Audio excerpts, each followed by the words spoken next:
Hello friends, कैसे आप सब। आदित्य स्टडी मटेरियल में आपका स्वागत है। फ्रेंड्स, अगर आप मेरे चैनल पर नए हैं तो चैनल को सब्सक्राइब कर लेना। पहला क्वेश्चन है,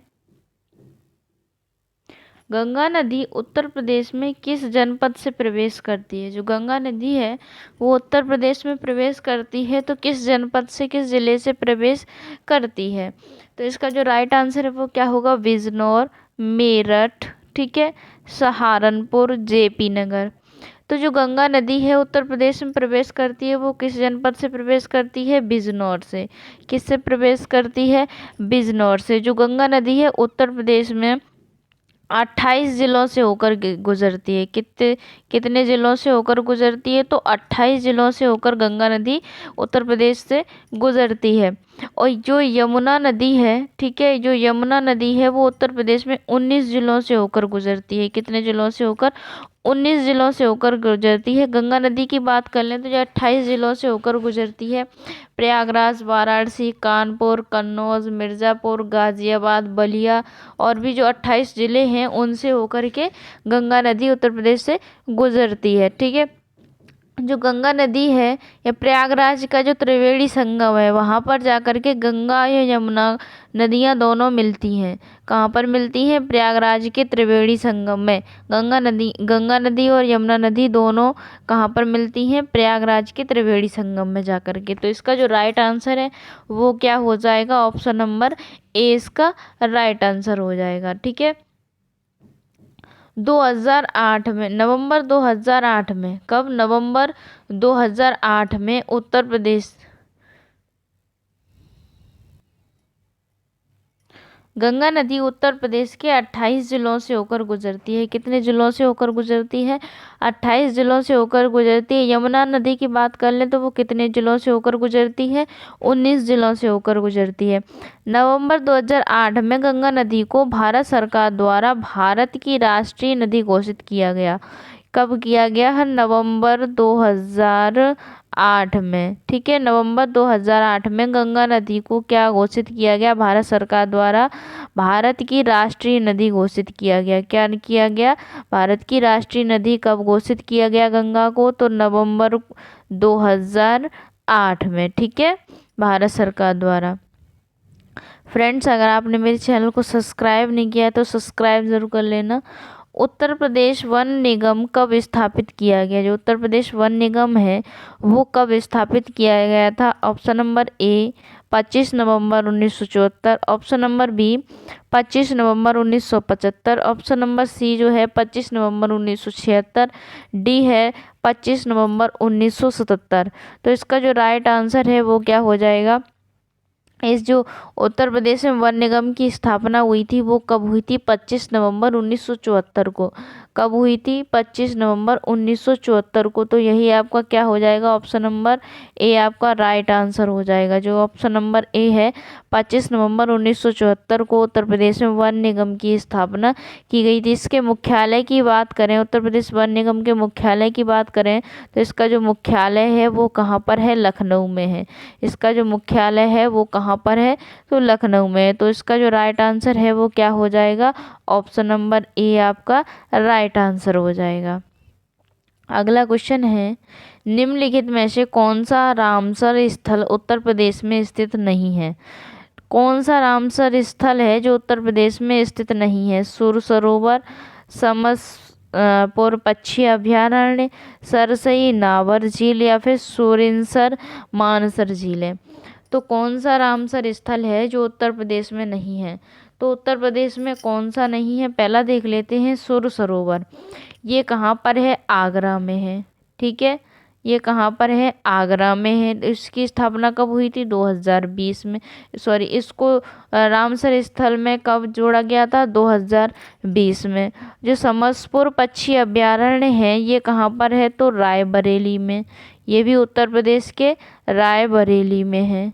ठीक है, ये 2019 को। ठीक है, अब सरसई की बात कर, सरसई नावर झील है ये कहाँ पर है, तो इटावा में है। इसको कब जोड़ा गया रामसर में, तो 2019 में। ठीक है, अब सुरिनसर मानसर झील की बात कर लें तो ये कहाँ पर है, ये कहाँ पर है? जम्मू कश्मीर में, जम्मू ज़िले में है। ठीक है, जम्मू कश्मीर राज्य के जम्मू ज़िले में स्थित है। ये दोनों सुरिनसर और मानसर क्या है? अलग अलग, इनको दोनों को जुड़वा झील बोला जाता है। इन दोनों को झीलों को क्या बोला जाता है? जुड़वा झीलें बोला जाता है। सुरिनसर मानसर दोनों को क्या बोला जाता है? जुड़वा झीलें बोला जाता है। ये कहाँ पर है? तो जम्मू ज़िले में है। ठीक है, और जम्मू कश्मीर राज्य के जम्मू ज़िले में। तो इसका जो राइट आंसर है वो क्या हो जाएगा? सुरनसर मानसर झील जो उत्तर प्रदेश में नहीं है। ये कहाँ पर है? जम्मू कश्मीर के जम्मू ज़िले में है। ठीक है, बकाया इन तीनों को रामसर स्थल घोषित किया गया है। सुर सरोवर को, समसपुर पक्षी अभ्यारण्य को, सरसई नावर झील को। ठीक है फ्रेंड्स, अगला क्वेश्चन है, निम्नलिखित में से बाघों की संरक्षण से संबंधित कौन सा स्थल उत्तर प्रदेश में स्थित है? बाघों के संरक्षण से संबंधित कौन सा स्थल है जो उत्तर प्रदेश में स्थित है? सर इसका अमनगढ़, अमानगढ़ हो गया है, यहाँ पर क्या होगा? अमनगढ़। ठीक है, अमनगढ़, जिम कार्बेट और पन्ना। ठीक है, तो इसका जो राइट आंसर है वो क्या हो जाएगा? ऑप्शन नंबर बी, अमनगढ़ आपका राइट आंसर हो जाएगा। क्वेश्चन पूछा है कि बाघों के संरक्षण से संबंधित कौन सा स्थल उत्तर प्रदेश में स्थित है? तो उत्तर प्रदेश में कौन सा स्थित है? अमनगढ़। अमनगढ़ ये कहाँ पर है? बिजनौर में। कहाँ पर है? बिजनौर, उत्तर प्रदेश के बिजनौर जिले में। ठीक है, इसकी स्थापना की बात करें तो इसकी स्थापना जो हुई थी 2012 में हुई थी। इसकी स्थापना कब की गई थी? 2012 में की गई थी। बाघों के संरक्षण के लिए उत्तर प्रदेश में तीन अभ्यारण्य बनाए गए, 3 संरक्षण केंद्र बनाए गए। एक तो था आपका दुधवा टाइगर रिजर्व। ठीक है, ये कहाँ पर है? लखीमपुर खीरी में है। इसकी स्थापना कब हुई थी? 1987 में हुई थी। पहला आपका क्या था? Dudhwa tiger reserve. ये कहाँ पर है? लखीमपुर खीरी में है। इसकी स्थापना कब की गई थी? तो 1987 में की गई थी। और दूसरा है आपका अमनगढ़। अमनगढ़ ये कहाँ पर है? उत्तर प्रदेश में बिजनौर जिले में है। ठीक है, पीलीभीत कहाँ पर है? इसकी स्थापना बता दी आपको 2012 में हुई थी। और तीसरा आपका पीलीभीत टाइगर रिजर्व है। इसकी स्थापना कब हुई थी? 2014 में हुई थी। ये कहाँ पर है? पीलीभीत में ही है। ठीक है, भारत में बाघ संरक्षण जो परियोजना थी उसकी शुरुआत 1 अप्रैल 1973 को हुई थी। कब हुई थी? 1 अप्रैल 1973 को हुई थी। बाघ संरक्षण परियोजना की शुरुआत किसके द्वारा की गई थी? जो तत्कालीन प्रधानमंत्री थी इंदिरा गांधी जी, उनके द्वारा बाघ संरक्षण परियोजना की शुरुआत की गई थी जिम कॉर्बेट राष्ट्रीय उद्यान उत्तराखंड से। ठीक है, अगला क्वेश्चन है, निम्नलिखित में से कौन सही सुमेलित नहीं है? आपको सही सुमेलित बताना है कि कौन सा सही सुमेलित नहीं है। गंगा नदी वाराणसी, तो गंगा जो नदी है वो कहाँ से होकर के गुजरती है? वाराणसी के किनारे से होकर गुजरती है। ठीक है, जो वाराणसी है वो उसके किनारे से होकर गंगा नदी गुजरती है, तो ये सही है। गोमती नदी ऑप्शन नंबर बी है, तो गोमती नदी कहाँ से होकर गुजरती है? सुल्तानपुर से। ठीक है, सुल्तानपुर जो है वहाँ से होकर के गुजरती है। कोसी की बात कर लें तो कोसी जो गोरखपुर बता रहे हैं, गोरखपुर से गोरखपुर है, जो गोरखपुर के किनारे से होकर नदी गुजरती है वो कोसी नहीं गुजरती है। वो कौन सी गुजरती है? राप्ती नदी। कौन सी गुजरती है? राप्ती नदी गोरखपुर के किनारे से होकर के गुजरती है। अयोध्या के किनारे कौन सी नदी है? तो सरयू नदी है। तो आपका जो नहीं सुमेलित नहीं है वो कौन सा है? ऑप्शन नंबर सी सुमेलित नहीं है। गोरखपुर कोसी नदी के किनारे स्थित नहीं है। किसके किनारे है? राप्ती नदी के किनारे। किसके किनारे है? राप्ती नदी के। सरयू नदी है जो उसका दूसरा नाम और क्या है? घाघरा। सरयू नदी को और क्या बोला जाता है? घाघरा नदी। क्या बोला जाता है? घाघरा नदी। तो इसका जो राइट आंसर है वो क्या हो जाएगा? ऑप्शन नंबर सी आपका राइट आंसर। अगला क्वेश्चन है, निम्नलिखित में से कौन सा एक सही सुमेलित नहीं है। इसमें भी बताना है कि कौन सी झील किस स्थान पर है, कौन सा सही नहीं है, ये बताना है। जो सोज झील है, ऑप्शन नंबर पहला है सोज झील, ये कहाँ पर है, मैनपुरी में। तो ये बात बिल्कुल सही है। जो आपकी सोज झील है वो कहाँ पर है, मैनपुरी में है। शेखा झील कहाँ पर है, अलीगढ़ में है, ये भी बात बिल्कुल सही है। बखीरा झील कहाँ पर है, तो संत कबीर नगर में, ये बात भी बिल्कुल सही है। जो बखीरा झील है आपकी वो कहाँ पर है, संत कबीर नगर में। सरसई झील कहाँ पर है, तो ये बात अभी पिछले क्वेश्चन में बता दी गई थी आपको। जो सरसई झील है वो कहाँ पर है, इटावा में। इसको रामसर स्थल में शामिल किया गया है। ये कहाँ पर है, इटावा में। सरसई झील कहाँ पर है, इटावा में। कब किया गया था, 2019 को रामसर में, ठीक है, सम्मिलित किया गया था। तो सरसई झील कहाँ पर है, इटावा में। तो आपका जो सुमेलित नहीं है वो क्या हो गया, option number D. Right answer क्या हो जाएगा आपका, ऑप्शन नंबर डी। अगला क्वेश्चन है, देवदरी एवं राजदरी जलप्रपात निम्नलिखित में से किस स्थान पर है। जो देवदरी और राजदरी हैं ये क्या है, ये दोनों झरने हैं। देवदरी और राजदरी क्या है, ये झरने हैं। तो देवदरी और राजदरी जलप्रपात कहाँ पर है, मिर्ज़ापुर में, सोनभद्र में, चंदौली में, या फिर कासगंज में। तो इसकी बात करें तो ये कहाँ पर है, चंदौली में। तो इसका जो राइट आंसर है वो क्या हो जाएगा, ऑप्शन नंबर सी। देवदरी और राजदरी कहाँ पर स्थित है, तो चंदौली में है।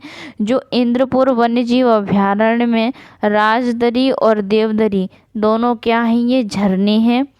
ये जो अभयारण्य है इंद्रपुर वन्य जीव अभयारण्य, इसी में ही देवदरी और राजदरी ये दोनों क्या हैं, झरने हैं।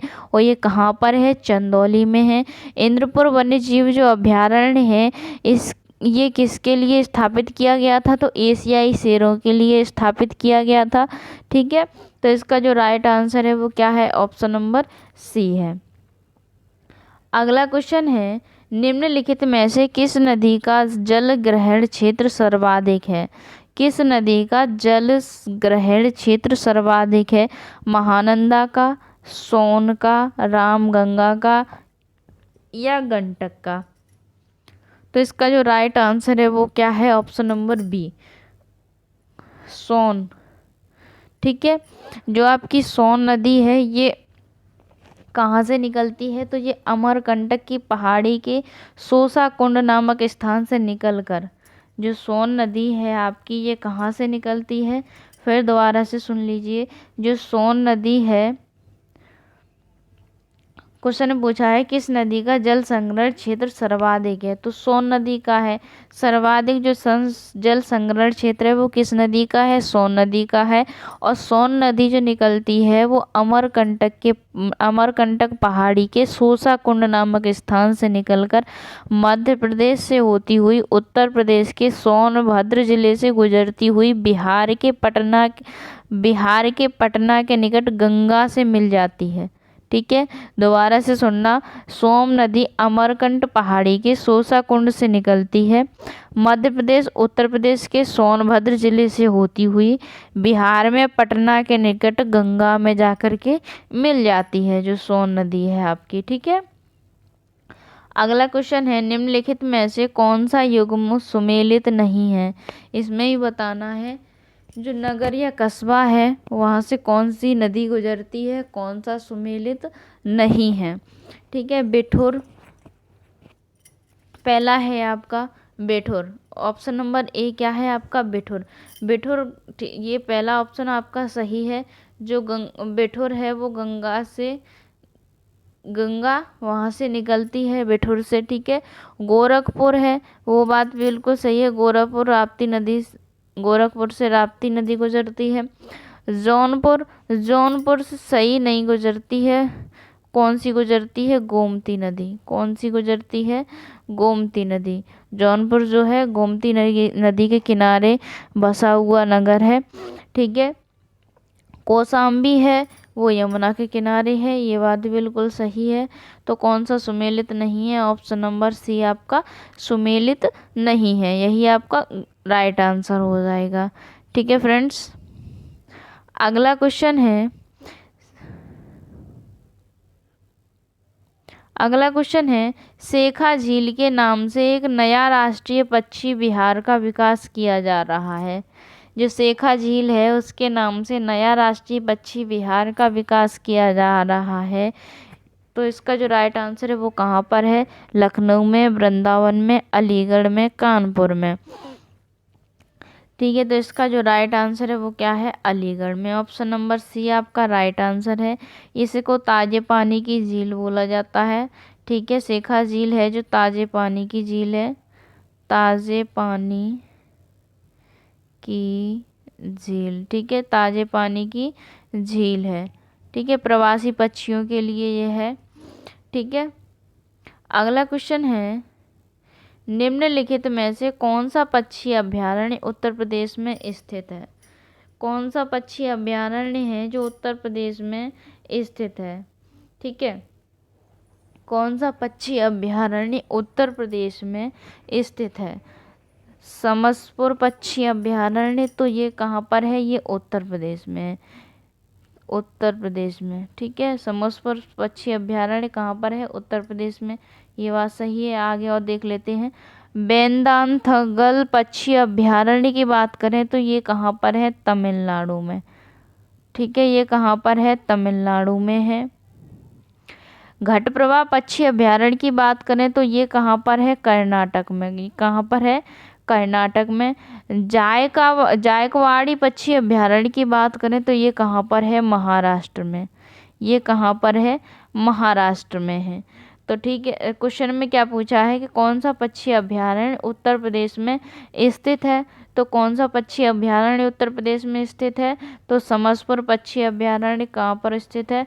उत्तर प्रदेश में स्थित है। यही आपका क्या हो जाएगा? ऑप्शन नंबर ये आपका राइट आंसर हो जाएगा।